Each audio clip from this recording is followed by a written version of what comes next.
Oh my goodness, Carlos Correa, why do you do this to me? Nick Castellanos, why do you do this to me? And like so many others. Kenley Jansen, why do you do this to me? This is, oh my gosh, this is just so sad for me because Carlos Correa went to a team, the Twins, that there was no reports of them ever being connected. And like, what? And then Nick Castellanos went to the Phillies. That offense is getting scary. And, of course, Kenley Jansen had to go to the Braves. So, pretty bad day for the Mets when it comes to other teams' off seasons, getting superstars upon superstars. But, guys, I'm Woody Baseball, and in this video, we're going to talk about it. Well, folks, to start the video, let's get into the meaty and juicy stuff. We have Carlos Correa going to where? Wait. Carlos Correa going to the Twins. On a 3-year deal, it's not even what he wanted.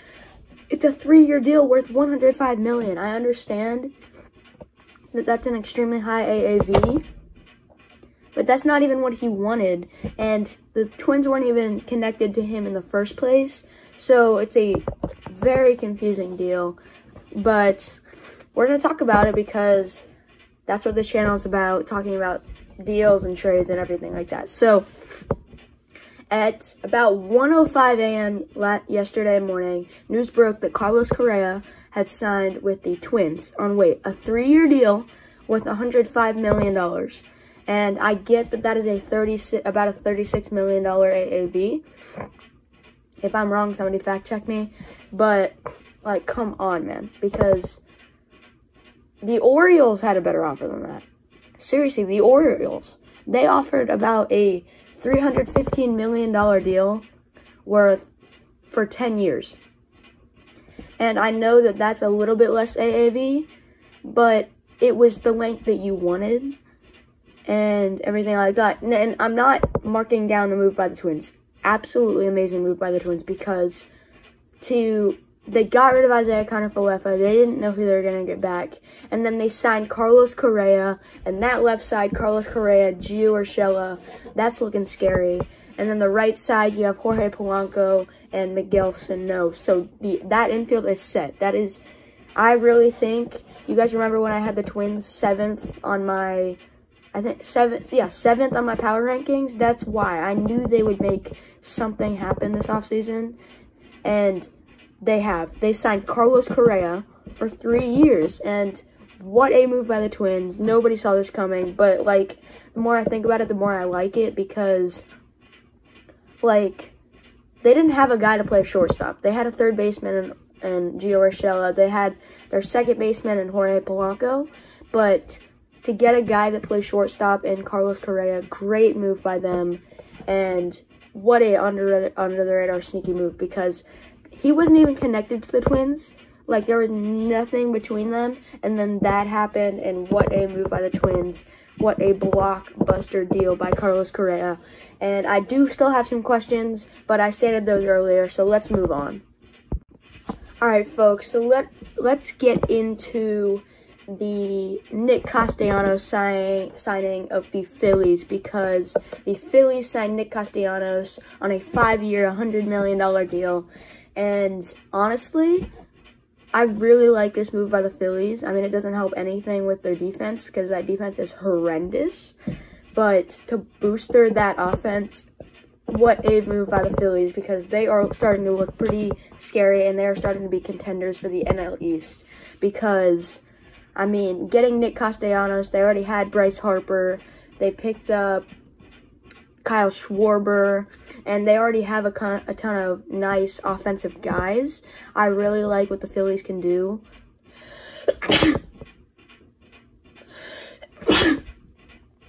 Sorry, guys. I really like what the Phillies can do, especially with JT Realmuto there. They have a ton of great guys. And Rhys Hoskins, they have everybody. And even though their defense would be horrible, I really like their offense, and I really like the pickup of Nick Castellanos on a 5-year deal, because he will be burning the Mets for the next 5 years, and I don't want that to happen, but he will be. And yeah, I mean, great pickup by the Phillies. Great deal for Nick Castellanos, finally getting paid. He was never going back to the Reds because the Reds are just, they were a couple pieces away, like just a couple pieces away from being contenders, and they decided to tear it down. Sorry, Reds fans, that everybody's going away. Sorry, Athletics fans, everybody's going away. I don't know what that has to do with anything. But Nick Castellanos to the Phillies. I really like this deal, and you guys should too, because the Phillies getting extra offense and Nick Castellanos finally getting paid. So let's go ahead and move on to the Kenley Jansen deal. All right, folks, so let's talk about the Kenley Jansen deal that he inked with the Braves yesterday midday. I think it was a one-year deal worth $16 million. And honestly, great move by the Braves just because they're bolstering that bullpen with a veteran guy who can still throw heat, has gas, and can throw nasty pitches. I'm really scared for the Mets to have him in the Braves bullpen because he's just going to be dotting them and he's going to be destroying the Mets for the next year. And hopefully he doesn't sign an extension. I really hope he doesn't. I hope he leaves and goes somewhere else next year. But if he doesn't, he will be destroying the Mets, and the Braves will definitely have a leg up there. But great move by the Braves to bolster the bullpen, and Kenley Jansen getting paid $16 million this year. Honestly, great deal for both because the Braves helping them, and Kenley Jansen helping him, finally getting a little bit of money. Even though he was getting paid from the Dodgers, he's finally left them and went somewhere else, which I like because the Dodgers are too stacked to have him. So, honestly, I don't have much to say about this deal. It's just a great deal for both sides. Horrible deal for the Mets because they will be getting destroyed by Kenley Jansen and the Braves probably. But yeah, so I have one more trade that I forgot to mention. Actually, I have a signing and a trade to talk about still, and then the video will be over. But let's go ahead and move to the Kris Bryant signing. Alright, folks, so let's talk about the Kris Bryant signing that I think accumulated 2 days ago. And honestly, really confusing move because I just don't understand what the Rockies are doing. They let go of 2 franchise guys. They're going to let go of Trevor Story, and they've let go of Nolan Arenado. And then they bring in Kris Bryant to the Rockies on a 7-year deal worth like $162 million. And, like, I just don't understand what the Rockies organization is doing. They're the worst front office in baseball. They let go 2 franchise guys and looked like they were tearing it down, and then they came out and signed Kris Bryant. I mean, I like the move, but that still doesn't make you a competitive team. You might think it does, but it does not. It does not make you a competitive team. I mean, Kris Bryant's numbers will go through the roof in Coors Field because, as we all know, numbers go up there. But I'm just really confused by the move by the Rockies. I like the move for Kris Bryant because he's getting paid and his offensive numbers will go up, but not much there to help him.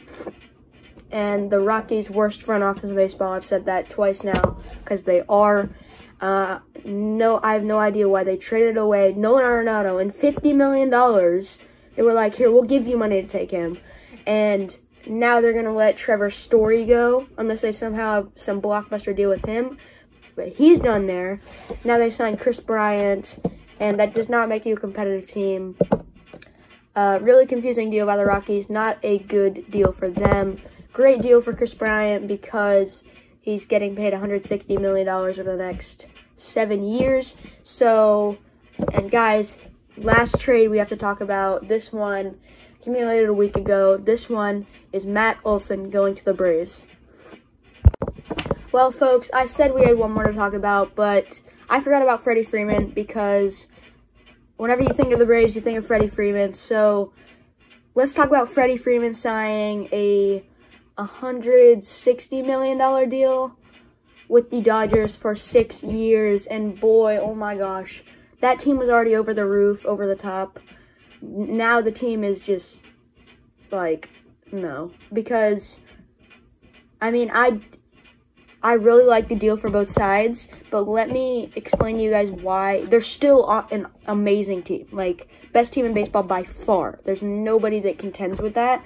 But let me tell you guys why I think Corey Seager would have been a better move. So, Freddie Freeman, he had a 115, under 20 OPS plus in 2021. Corey Seager, 135 OPS plus.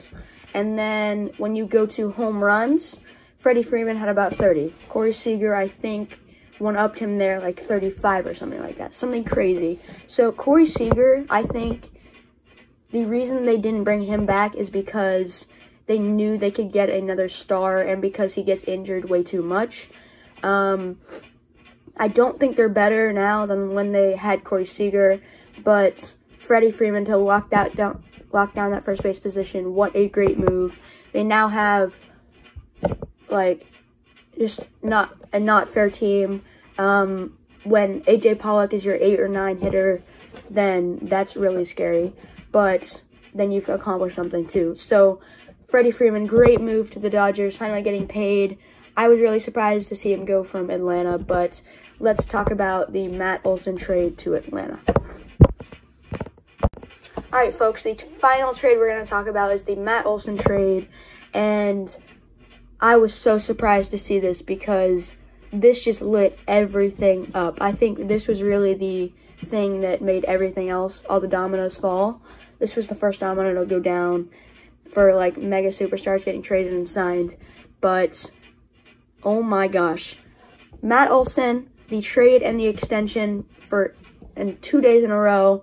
So the trade that happened, Matt Olson was sent to the Braves in a great move.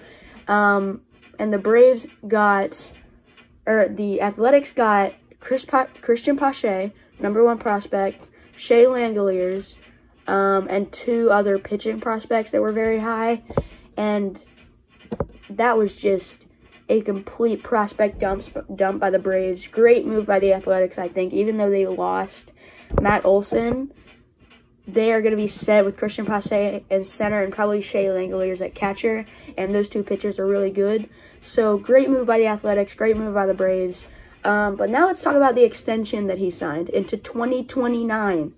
He signed an 8-year extension after this year, I think. No, that just counts for this year. But he signed an 8-year extension with them. And oh my gosh, he's going to be destroying the Mets. This is a guy that's going to hit 40 home runs this season, 40 doubles this season probably. He's just too good. And with the Braves for 8 years, we got rid of Freddie Freeman, Mets fans. But they had to bring in Matt Olson the second that happened. So we had about 15 minutes of nobody good at first base for them. And then they brought in Matt Olson. And it went down the drain. But guys, this is where I'm going to end the video. A ton of crazy trades and signings that we were talking about. So make sure you like and subscribe this video. Make sure you comment about what videos next I should do, what you like about my videos. And guys, I'll see you guys later because I'm tired.